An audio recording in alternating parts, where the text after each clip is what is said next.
A rally is scheduled in Harrisburg this afternoon to appeal to members of the Pennsylvania Board of Pardons. The goal is to convince the board to commute the sentences of inmates who have hearings before the board next week. And a similar rally was held in downtown Pittsburgh this morning.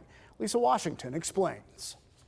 People who are sentenced to life in prison without the possibility of parole cannot be released from prison unless their sentences are commuted.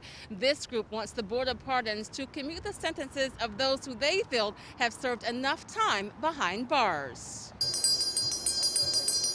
Their message is yes to commutation. This group of advocates wants Pennsylvania's Board of Pardons to vote yes to the 22 inmates who will go before the board next week. These people have worked really hard. They deserve second chances, including our co-founder, Avis Lee, who has been in prison for over 40 years. Yes, yes, yes, yes.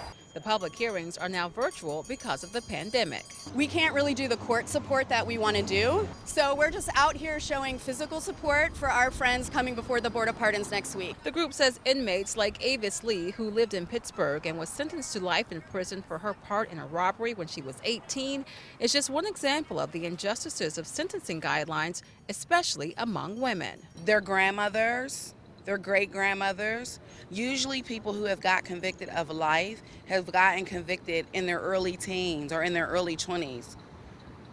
By 50, you're definitely not the same person. Cynthia Gonzalez! Oh, yes! Mildred Strickland! Oh, yes! All 5 pardon board members must vote yes for an inmate sentence to be commuted.